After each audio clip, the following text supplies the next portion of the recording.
አንተ ምንም የለብኝም ትላለህ። አዎ ምንም እንደሌለብህ ሆኖ ተቀምጧል። ግን በእርግጠኝነት ምነግርህ አለብህ።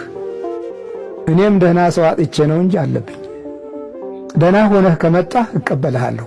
ና አግዘኝና አስወጣልኝ እልሃለሁ። ና አርዳኝ እልሃለሁ። በጸጋው እየተከላከልኩ ነው እንጂ የለብኝም ማለት አልችልም። ጠላት አለብኝ። ወደ ኋላ ረጅም ዘመናት የኖሩት አያቶቼ ቅድመ አያቶቼ ምን እንደሰሩ አላውቅም። ግን በጥንቃቄ በመመለከትና በመገነዘብበት ጊዜ አንዳንዶቹ ለግርማ ሞገስ አብሾ ወስደዋል። አንዳንዶቹ ለእውቀትና ለጥበብ አብሾ ወስደዋል። አንዳንዶቹ ይህንን ተቃውመው በመንፈሳዊ ድል አሸንፈው መንፈሳዊ ተስፋን እኔ እስካለሁበት ጊዜ ድረስ አድርሰዋል። እግዚአብሔር ስሙ የተመሰገነ ይሁን። እኔ ያስኩት ይህንን የመናፍስቱን ትግል ከታገሉት አባቶች በኩል ያለውን ነው የመረጥኩት። ይህንን የመረጥኩት በሰው ሕይወት ውስጥ ጠላትነት ያስቀመጠውን ክፉ ጠላት ማስወጣት፣ የተደበቀውን ማውጣትን ነው የመረጥኩት። እናንተ ደግሞ ወይ ማስገባቱን ወይም የገባው እንዲቀመጥ ያለውን የመረጣችሁት። የገባው ይቀመጥ፣ ያልገባውም ይግባ፣ የታሰረው ይታሰር የሚል ሐሳብና ምኞት ያለን ይመስለናል። ምክንያቱም ክብራችን ጠፍቷል፣ ክብራችን ጎሎናል። የእግዚአብሔር ክብር፣ የእምነት ክብር፣ የሞገስ ክብር፣ የጸጋው ክብር ጎሎናል። በቅርብ ሰሞን ውስጥ በማህበር ከተደራጁ እና ካደራጁ አካል ውስጥ ሰማሁ። ሲያሳድዱን ከነበሩ ወገኖች አንዱ ስለ መናፍስት ጉዳት መማር አለብን ሲል ሰማሁኝ። በጣም ገርሞኛል። ለጊዜው ነው ለጊዜው ይሆን ይህንን የተናገረው እያልኩ ማመንም ተስኖኛል። ምክንያቱም ጠቅላላ ሕዝቡ በመናፍስት መጎዳቱን ማመን ተስኖት የዛሬውን የዘመን የውድቀት ትውልድ አፍርተን እያየ ሰው ከህሊናው ጋር እንደማይኖር ማረጋገጫ እየሰጠን እኛኑ ሲያሳድዱን፣ እኛኑ ሲያባርሩን፣ እኛኑ ሲከሱን፣ እኛኑ ሐሰት ውንጀላ እና የጠንቋይነት መንፈስ ሲሰጡንና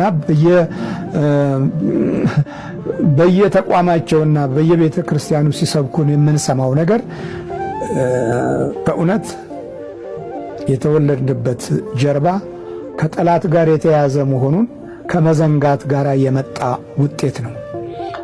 በሌላ በኩል ደግሞ ክፉዎች ነን። የጥላቻ ወንበር እና ዕውቀት ስለያዘን ያንን ለማንጸባረቅ ስለምንቸኩል ፍቅር አይታይብንም። ፍቅራችንን በመንፈስ ተነጥቀናል። ዕውቀት አለን፣ ግን እምነት የለንም። በእምነት ስናገለግል ደግሞ ዕውቀት የላችሁም ብለው ያሳድዱናል። አዋይ ጉድ! ጉደኞች አይደለን እንዴ? አሁን ሰባታችሁ ስትነጋገሩ ውስጣችሁ መሸመቅ የለም፣ ተንኮል የለም፣ ንቀት የለም። ይሄ ርኩሰት እኮ ነው። በመኖር ውስጥ የህይወት ርኩሰት እኮ ነው። በአገልግሎት ውስጥ የህይወት እኮ ርኩሰት ነው። ትተቻችሁ የለም፣ ትተሰዳደቡ የለም። ይሄ ነው ክርስትና። እንዲህ ነው እንዲህ የምንስት ይላል። ለምኞትና ለልዩ ልዩ ተድላ እንደ ባሪያዎች የምንገዛ እኔን የሚያሳድደኝ ጉቦ አምጣ በሚለው አይደል? ጉቦ ሰጥቶ እኮ ቦታ መያዝ አልተቸገርኩም። ስቀርባችሁ አላግባቡ መቅረብ አልፈለኩም። ቀርቤም ደግሞ ስላየሁ አትጠግቡም። ደግሞ ችግሩ እኮ ነው። ደግሞ አትጠግቡም። ተሰጥቷችሁ አትጠግቡም። የባህር አልቀት ይመስል አትጠግቡም። ሁል ጊዜ እጅ የምታዩ ናችሁ። እግዚአብሔር ምሕረቱን ያብዛልን።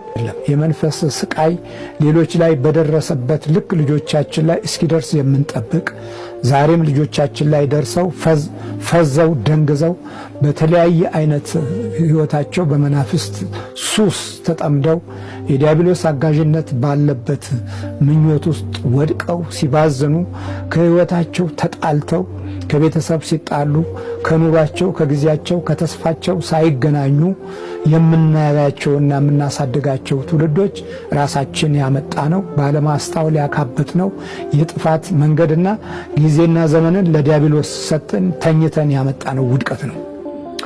እግዚአብሔር ምሕረቱን ያብዛልን። አናስተውልም። ስለዚህ እኛ ደግሞ አስቀድመን የማናስተውል ነበርን፣ አሁንም ነን። ቡዳ በልቷት ስትጮህ እንቀልዳለን። ካህኑም ይቀልዳል፣ መነኮሳቱም ይቀልዳሉ፣ አባቶችም ይቀልዳሉ። አይነ ጥላ ሲያርገፈግፈውና ሲያሰቃየው ይቀልዳሉ። እኛ በሕይወት ጉዳት ውስጥ ገብተን ከመናፍስቱ ጋር መከራችንን ስናይ በርታ አይዞህ የሚል አባት መጥፋቱ የተቀመጥንበት ወንበር የወጣንበት ስልጣንና ማዕረግ ክፉ ጫና ያለበት በአይነ ጥላ ግርዶሽ የተጋረደ ኃይል ያለው ነው። ኃይሉ ጥፋት ነው። ኃይላችን ምቀኝነትን ለማጎልበት ጥፋትን ለማበረታታት እድለኞች ነን። በዚህ ክፉ ሁኔታ ውስጥ እንድንገባ ጊዜው፣ ዘመኑ፣ ወንበሩ፣ ማዕረጉ ረድቶናል። እግዚአብሔር ይማረን።